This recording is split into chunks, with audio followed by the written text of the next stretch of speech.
Bismillahirrahmanirrahim. Assalamualaikum warahmatullahi wabarakatuh. Alhamdulillahirabbil alamin wassalatu wassalamu ala asyrofil anbiya'i wal mursalin sayyidina Muhammadin wa ala alihi wa sahbihi ajmain. Rabbi shrah li sadri wa yassir li amri wahlul 'uqdatam min lisani yafqahu qawli. Alhamdulillah ayah bunda, hari ini tiba saatnya pembagian rapot semester genap SDIT Al-Mumtaz kelas 4C. Pada kesempatan ini melalui video saya ingin menyampaikan laporan perkembangan Ananda selama setahun di kelas 4C. Rapot semester genap terkait informasi yang ingin saya sampaikan di pembagian rapot semester genap tahun pelajaran 2020 dan 2021 ada 4 hal. Yang pertama tentang 5 kultur positif SDIT Al-Mumtaz. Berikutnya adalah SKL/SIT, yaitu terkait dengan standar kompetensi lulusan SIT. Yang ketiga adalah progres kelas 4C, termasuk yang ingin saya bahas hari ini. Dan yang terakhir adalah kategori prestasi yang didapatkan anak-anak di semester genap ini. Bismillahirrahmanirrahim. Saya awali dengan firman Allah, "Walyakhshal ladzina law taraku min khalfihim dzurriyyatan dhi'afan khafu 'alaihim falyattaqullaha walyaqulu qawlan sadida." Dan hendaklah takut kepada Allah orang-orang yang seandainya meninggalkan di belakang mereka anak-anak yang lemah, yang mereka khawatir terhadap kesejahteraan mereka. Oleh sebab itu, hendaklah mereka bertakwa kepada Allah dan hendaklah mereka mengucapkan perkataan yang benar. Quran Surah An-Nisa ayat 9. Ini menjadi penguat kita bahwa ayah bunda menyekolahkan Ananda di Al-Mumtaz. Mudah-mudahan ingin menjadikan mereka anak-anak yang solih dan solihah. Oke ayah bunda, kita masuk ke penjelasan pertama, yaitu 5 kultur positif SDIT Al-Mumtaz. Hal ini sudah pernah kami sampaikan di awal sewaktu ayah bunda menandatangani kerjasama kita di sekolah, dan sudah sering kami sampaikan juga di setiap semester terkait dengan 5 kultur positif SDIT Al-Mumtaz. Yang pertama adalah kultur ibadah. Kami berharap Ananda melakukan ibadah dengan kesadaran sendiri. Berikutnya kultur ilmiah. Di sini kami berharap anak-anak bisa belajar dengan kesadaran sendiri. Lalu yang ketiga adalah kultur kemandirian, yang kami harapkan anak-anak bisa berdaya guna dan berhasil guna. Yang keempat adalah bi'ah solihah, di mana anak-anak berada pada lingkungan yang ketat dengan nilai-nilai Islam, baik di rumah, di sekolah, maupun di masyarakatnya. Yang kelima, kultur komunikasi, di mana terjalin komunikasi yang sehat antara anak-anak dan sekolah, anak-anak dengan ayah bunda, anak-anak dengan masyarakat, dan ayah bunda dengan sekolah, seperti itu. Jadi terjadi komunikasi yang sehat di semua lini. Nah, adapun 7 SKL/SIT ya adalah yang pertama akidah yang lurus, yang kedua ibadah yang benar, yang ketiga akhlak mulia, memahami Al-Quran, mandiri, wawasan luas, dan terampil. 7 SKL inilah yang kami masukkan ke dalam pembelajaran maupun di semua kegiatan Al-Mumtaz, termasuk prestasi hebatku yang menjadi laporan yang harus anak-anak sampaikan kepada kami, sehingga bisa kami sampaikan juga kepada ayah bunda hasilnya. Mudah-mudahan 6 tahun anak-anak bersekolah ini terlaksana, ini tercapai, dan anak-anak bisa menjadi pribadi-pribadi yang unggul. Amin ya rabbal alamin. Nah, berikutnya pembahasan yang ingin kami sampaikan di semester genap ini yaitu adalah akademik, lalu terkait karakter, Quran, prestasi hebat, dan catatan-catatan lain yang saya sampaikan ini, dan menurut saya perlu karena anak-anak akan melanjutkan ke kelas berikutnya. Nah, terkait dengan jumlah anak yang mengalami peningkatan nilai, alhamdulillah kelas 4C mengalami peningkatan nilai itu sekitar 81%, yaitu sekitar 29 orang anak yang mengalami peningkatan nilai, dan luar biasa, alhamdulillah lebih dari 75% dari 36 anak. Memang masih ada beberapa anak yang mengalami penurunan nilai, dan itu sebenarnya terkait dengan kondisinya ya. Jadi terkait dengan pengumpulan tugas, terkait dengan ketidakhadiran di Kimit dan sebagainya, itu juga mempengaruhi nilai mereka. Adapun nilai rata tertinggi di kelas 4C adalah 96,19 ya, yang jatuh kepada Ananda Zaki Putra Abu Yudaya. Lalu nilai terendah itu adalah 79,59, tidak saya sampaikan, mudah-mudahan ini menjadi motivasi Ananda sehingga dia bisa di kelas berikutnya menjadi anak-anak yang mudah dalam menangkap pembelajaran, lebih disiplin dalam menerima pelajaran, selalu mengulang-ulang pelajaran seperti itu. Nah, kalau dibandingkan dengan semester sebelumnya, yaitu semester 1, kita mengalami peningkatan nilai anak-anak terkait akademik. Waktu semester 1 nilai anak-anak rata kelasnya itu adalah 85,74 untuk nilai pengetahuan. Sementara di semester ini, semester 2, anak-anak naik 2 poin yaitu 87,29. Alhamdulillah ada peningkatan di anak-anak terkait nilai rata kelasnya di semua mata pelajaran. Nah, ini adalah nilai rata pengetahuan.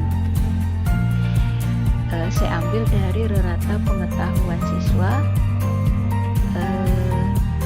untuk semua mapel. Ada 11 mapel yang masuk di mata pelajaran ini.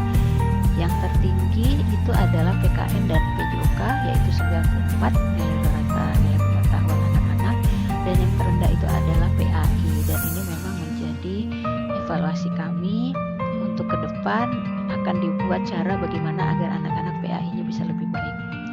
Berikutnya untuk nilai keterampilan itu yang tertinggi adalah nilai IPS, dan yang terendah adalah nilai bahasa Inggris untuk keterampilan. Nah, ini permasalahannya terjadi dalam pengumpulan nilai dan penerimaan anak-anak. Kalau nilai keterampilan itu biasanya nilai praktek ayah bunda. Nah, sementara nilai pengetahuan itu adalah nilai anak-anak mengerjakan tugas-tugas pengetahuan seperti itu. Untuk hafalan Al-Quran kelas 4C perlu saya sampaikan bahwa target hafalan selama semester genap itu adalah Quran surah Al-Ma'arij sampai dengan Al-Muluk. Nah, sementara terkait dengan anak-anak, hasilnya adalah yang sudah mencapai juz 28 itu ada 4 anak. Lalu yang juz 29 itu ada 21 anak. Berikutnya juz 30 ada 9 anak. Dan sangat disayangkan ada 2 anak yang tidak pernah laporan sehingga rapot Qurannya itu ditulis 0 sama gurunya. Mohon maaf ayah bunda, ini bukan mengapa, karena mungkin anak tersebut pada saat dihubungi tidak belum selesai, mungkin hafalannya belum selesai, jadi dia tidak pede seperti itu, atau dia tidak menghubungi gurunya pada gurunya sudah menghubunginya. Nah, mudah-mudahan ke depan di kelas berikutnya yang bersangkutan bisa lebih baik termasuk dalam penyetoran hafalan ini, karena target kita memang untuk anak-anak kelas 4C adalah 3 juz hafalannya, dan setiap semester hafalan itu harus dilaporkan kepada guru pembimbingnya, ya bukan kepada saya karena saya tidak mengajar Al-Quran ya, tapi kepada guru Al-Qurannya, seperti itu ayah bunda. Nah, terkait dengan sikap spiritual, nah ini diambil dari G-Form, Google Form yang kami sampaikan kepada ayah bunda setiap kali akhlak mulia. Nah, jadi ini ada di share di grup akhlak mulia yang setiap bulan harus diisi anak-anak. Kalau dulu kita menggunakan kartu ya, sekarang karena masa pandemi agak repot menggunakan kartu, akhirnya kami menggunakan Google Form. Mudah-mudahan pengisian anak-anak benar ya ayah bunda, karena hasilnya luar biasa. Di sholat 5 waktu itu anak-anak konsisten, banyak yang konsisten. Sholat sunnah rawatib yang memang masih perlu bimbingan, beberapa lebih dari anak-anak itu grafiknya banyak yang masih perlu bimbingan untuk sholat sunnah rawatib. Sholat duha alhamdulillah sudah lebih baik, sudah konsisten dan tilawah Al-Quran juga konsisten. Harapan kita memang anak-anak di sikap spiritual itu konsisten. Untuk kelas 4 itu sholat 5 waktu, sholat sunnah rawatib, sholat duha, dan tilawah Al-Quran. Untuk kelas 5 nanti, tadi untuk kelas 4, kalau untuk kelas 5 nanti itu ada tambahan ya, biasanya qiyamul lail seperti itu. Jadi semakin tinggi kelasnya maka prestasi hebatnya juga semakin bertambah seperti itu ayah bunda. Jadi kami berharap ada pembiasaan di rumah. Mudah-mudahan kita semester depan, tahun depan itu bisa ada kelas offline, walaupun mungkin mudah-mudahan ya ayah bunda, mudah-mudahan pandemi ini berlalu dan anak-anak bisa sekolah walaupun mungkin pakai shift, sehingga anak-anak bisa kita pantau juga terkait dengan aktivitas ibadahnya di sekolah. Nah, untuk aktivitas sosial berdasarkan usia anak-anak, infak ya, infak itu memang kami tidak membuat konsisten ya, tidak ada konsisten tapi terbiasa, dan alhamdulillah ini luar biasa, nilai anak-anak terbiasanya sudah lebih baik. Sementara untuk membantu orang tua ya, anak-anak nilainya konsisten, tapi masih ada anak-anak yang perlu bimbingan karena memang mungkin karena ayah bundanya bekerja dan mereka tidak diberi tanggung jawab, sehingga mereka tidak ada centang membantu orang tua seperti itu ayah bunda. Mudah-mudahan ke depan terkait dengan sikap sosial ini lebih baik. Nah, berikutnya catatan tambahan dari hasil rapat kepribadian tadi, hendaknya ayah bunda dapat lebih mengontrol dan memperhatikan kartu prestasi hebat yang diisi oleh Ananda sebelum dikirim dan dikumpulkan, dengan memastikan bahwa setiap item-item yang diisi memang benar-benar dikerjakan oleh anak-anak di rumah. Karena yang diharapkan dari itu, anak-anak bukan hanya terlihat bagus di atas kertas, tapi juga bisa menghadirkan kepribadian baik yang tentunya merupakan hasil dari setiap ibadah-ibadah yang telah mereka lakukan. Kami berharap awalnya dari disiplin mencatat, dari disiplin mencentang, melakukan kegiatan mencentang dan mengerjakan, maka pada akhirnya akan menjadi karakter mereka. Seperti itu ayah bunda. Nah, berikutnya kami sampaikan kategori prestasi akademik. Ada 11 kategori di semester genap ini, yaitu rajin belajar, jatuh kepada Ananda Zaki Putra Abiyudaya yang mendapatkan nilai tertinggi di kelas. Berikutnya antusias dalam belajar, ini yang mendapatkan prestasi itu adalah Naila Kansa Adila. Untuk aktif saat belajar yang mendapatkan prestasi adalah Zatu Syahmi Arli Gautia. Ini kami lihat dari pembiasaan di Kimet dan ketuntasan tugas-tugas ayah bunda. Nah, berikutnya untuk kategori prestasi non-akademik, ini disiplin hadir belajar itu jatuh kepada Ananda Muhammad Naufal Al-Farabi. Disiplin mengumpulkan tugas jatuh kepada Ananda Rizza Al-Musyafa. Akhlak terpuji jatuh kepada Ananda Satria Bintang Alifiandi Mirza, dan kerjasama jatuh kepada Ananda Jasmine Sri Krishna Mahendra. Ini juga kami lihat dari pertemuan Kimet dan laporan tugas. Berikutnya untuk kategori prestasi terkait Al-Quran, tahsin terbaik jatuh kepada Ananda Fahri Habibi. Berikutnya tahfiz terbaik jatuh kepada Ananda Alia Zahra Yuanita. Kalau tahsin terbaik ini kami lihat dari nilai berapa banyak dia mumtaz ya, berapa banyak dia mumtaz. Jadi bukan berarti tahsin terbaik ini yang terbanyak, tidak, tapi yang hafalan setoran ke ustadznya itu yang banyak mumtaznya. Lalu tahfiz terbaik itu jatuh kepada Alia Zahra Yuanita. Ini dilihat dari nilai keterampilan pada saat dia menyetorkan kepada ustadz dan ustazahnya. Hafalan terbanyak jatuh kepada Ananda Ismail Syafi'i Rahman. Nah, barakallah ya Rahman, yang terbanyak hafalannya sudah masuk ke Quran surah Al-Mumtahanah kalau tidak salah.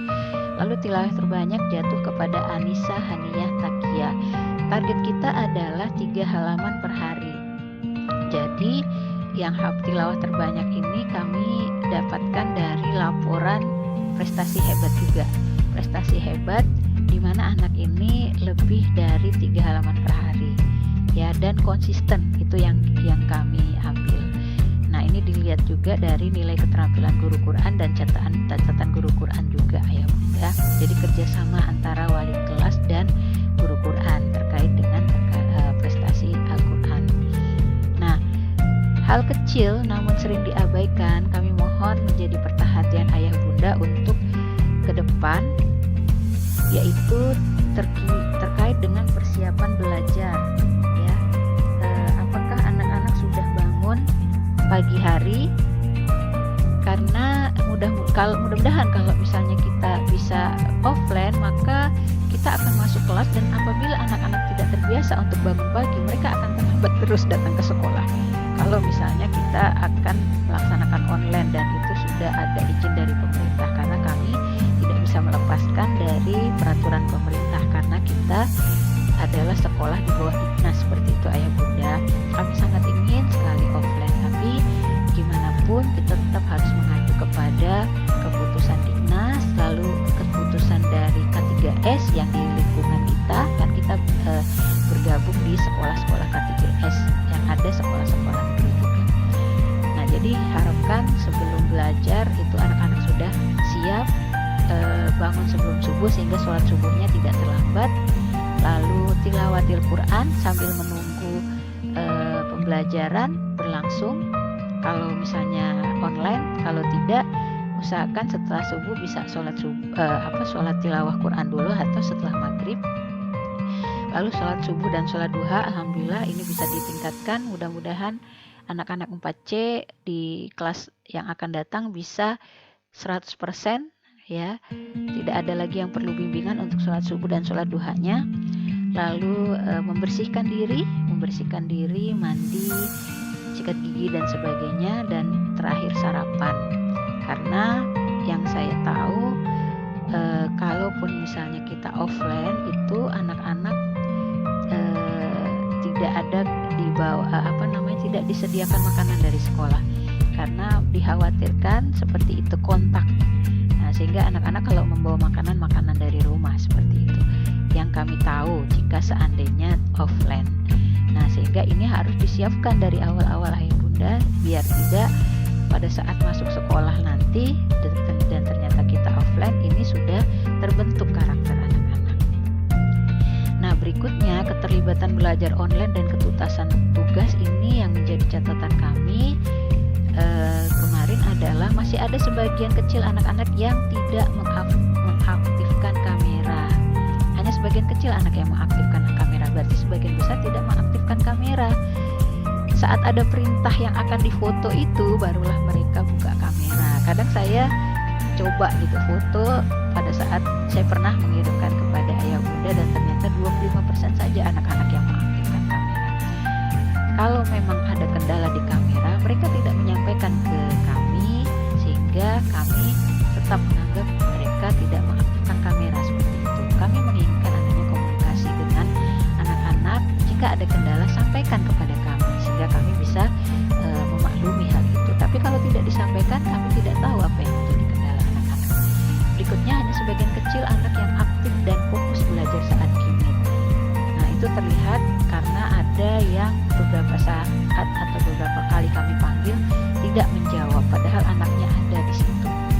Jadi kadang anak-anak itu terlihat mereka membuka Qimit tapi dia entah di mana gitu, tidak ada di belakang kameranya seperti itu. Lalu catatan lain terkait dengan pembelajaran online kemarin adalah ada beberapa anak yang sudah mengirimkan tugas tapi saat dicek tugasnya tidak ada. Jadi mereka mengirim tanpa tugas lampiran seperti itu ayah bunda. Ini kami tidak tahu apakah karena kendala sinyal atau bagaimana sehingga ini terjadi, dan yang sangat disayangkan ini terjadi pada anak yang sama. Nah, ini kenapa seperti ini sehingga perlu kami sampaikan, mudah-mudahan ini bisa menjadi koreksi kita bersama. Lalu berikutnya ada beberapa anak yang harus selalu diinginkan mengecek tugas yang belum dikumpulkan di KC, padahal sebenarnya mereka tahu mana-mana saja tugas yang belum mereka cek. Memang di sini diperlukan kerjasama ayah bunda juga, karena yang tahu HP-nya itu kan ayah bunda. Lalu mereka dilatih untuk mandiri. Jangan HP itu digunakan hanya untuk tidak bisa kita hindari karena pembelajaran online saat ini memang membutuhkan hal seperti itu. Lalu berikutnya masih ada anak yang tidak setoran Quran sama sekali ke gurunya, dan ini juga menjadi catatan pada ayah bunda agar di semester berikutnya yang bersangkutan bisa menyetor hafalannya, karena catatan akhir adalah setoran hafalan. Begitu ayah bunda. Mohon perhatian juga terkait dengan gadget ya. Ayah bunda bisa mengarahkan media atau aplikasi yang digunakan untuk membangun keterampilan, wawasan, bakat, dan semangat ibadah Anda. Jadi gadget itu bisa digunakan untuk hal-hal yang positif. Dibuat komitmen bersama apa-apa saja yang harus mereka lakukan dan apa-apa yang tidak mereka lakukan. Insya Allah bisa ya bunda, karena anak-anak yang sudah terbentuk karakternya, mereka akan bisa menggunakan media dengan baik dan bijak. Nah, hal yang harus saya sampaikan lainnya yaitu kesiapan mereka di kelas 5. Tantangan yang ada di kelas 5 yaitu pembelajarannya sudah lebih sulit, sehingga butuh latihan yang lebih banyak, sehingga anak-anak harus banyak latihan soal, terutama matematika. Lalu daya nalar harus lebih baik. Soal-soal itu lebih banyak soal cerita. Banyak anak-anak pengalaman di ulangan kemarin itu anak-anak tidak membaca soal dengan baik, akhirnya jawabannya juga keliru. Nah, solusinya adalah memperbanyak membaca dan menyimpulkan isi bacaan. Ayah bunda bisa memberikan mereka bacaan-bacaan yang baik, lalu pancing mereka untuk menyimpulkan isi bacaan. Gunakan waktu kualitas ya, walaupun sedikit tapi berkualitas seperti itu. Saya pahami karena ayah bunda sibuk, tapi gunakan waktu berkualitas walaupun sedikit, tapi anak-anak bisa mendapatkan pembelajaran dari kita. Lalu ada lagi tantangan berikutnya, hafalan ya, yang tadi saya sampaikan. Ada yang tidak mau menyetor hafalannya.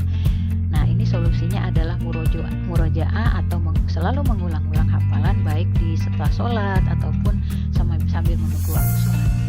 Berikutnya tantangannya adalah perbaikan bacaan Quran. Bagi anak-anak yang bacaan Qurannya masih belum lancar, masih terbata-bata, kami harapkan ayah bunda meminta anak-anak untuk memperbanyak tilawah di rumah.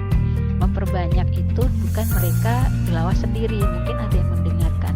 Ayah bunda bisa mendengarkan mereka, walaupun hanya satu baris, kalau dilakukan berulang-ulang insya Allah pasti akan lancar bacaannya. Sama dengan belajar membaca huruf Latin seperti itu kan, anak-anak kenapa bisa lancar bahasa Indonesia tapi tidak lancar Quran? Karena dia lebih banyak membaca bahasa Indonesia dibandingkan membaca Al-Quran seperti itu. Sehingga kami ingin anak-anak juga lancar membaca Al-Quran dengan memperbanyak tilawah. Dan yang terakhir, gadget. Kami tahu ini tidak bisa dihindari, tapi bisa dibatasi dengan mengajak mereka untuk berlatih memperbanyak literasi melalui gadget itu. Banyak hal-hal yang bermanfaat, cerita, informasi-informasi penting, itu mereka ambil dari gadget.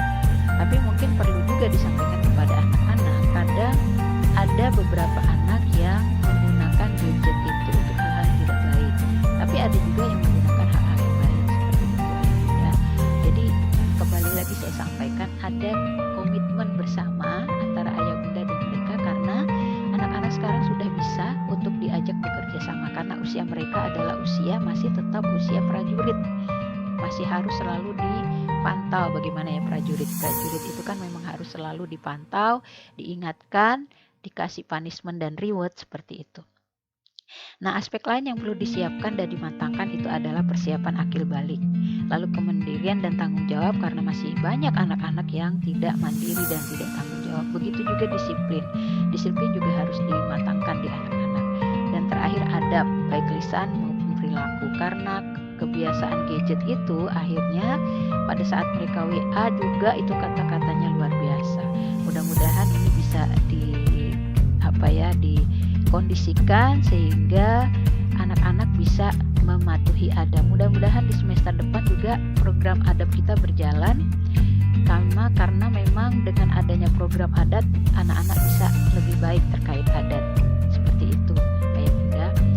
Nah, info terkait libur, insya Allah libur itu dari tanggal 21 Juni sampai dengan 9 Juli 2021 dan masuk kembali tanggal 12 Juli 2021. Daftar ulang maksimal dilakukan paling lama terlambat tanggal 5 Juli 2021. Biayanya belum bisa disampaikan, insya Allah nanti akan kami sampaikan di grup kelas setelah ada informasi dari sekolah. Seperti itu Ayah Bunda.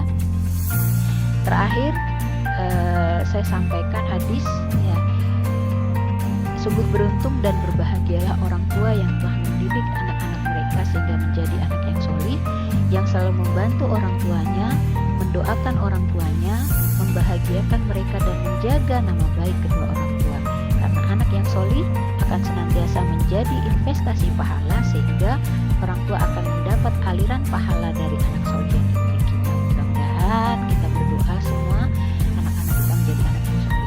Sebagaimana sabda Rasulullah SAW, apabila seseorang telah meninggal dunia maka seluruh amalnya terputus kecuali 3, yaitu sedekah jariah, ilmu yang bermanfaat, dan anak solih yang mendoakannya. Hadis riwayat Muslim 1631. Mungkin ini saja, kami berharap di kelas 4 menuju kelas 5 ini mereka sudah terbentuk karakter. Karakter anak-anak seperti kita dulu di SD itu luar biasa, disiplinnya guru-guru kita. Begitu juga di saat sekarang kami berharap disiplin, tanggung jawab itu memang paling ditanamkan di fase SD ini, karena setelah dia melewati fase SD dan karakter itu sudah tertanam dalam diri dia, untuk selanjutnya kita tidak perlu lagi mengingatkan karena mereka sudah paham dengan itu semua. Terakhir, semoga dapat lebih baik dan semakin solid kerjasama yang dibangun. Saya ucapkan jazakumullah khairan katsira atas kerjasama yang telah dibangun di kelas 4C selama setahun. Kita bekerja sama, mudah-mudahan ada manfaat yang bisa diberikan kepada anak-anak, ada manfaat yang tertanam dalam diri anak-anak walaupun daring. Terus terang saya tidak tahu mana anak yang ceria, mana anak yang saya tahu anak-anaknya pemalu, rata-rata kelas 4C. Nah, jadi mudah-mudahan di kelas 5 anak-anak bisa lebih pede, lebih bisa menyampaikan aspirasi, tidak malu seperti itu. Dan terakhir saya ucapkan mohon maaf apabila terdapat kesalahan baik tutur kata ataupun perbuatan saya dan Ustadz Ardi yang dirasakan kurang berkenan selama menjadi wali kelas dan pendamping di kelas 4C. Mudah-mudahan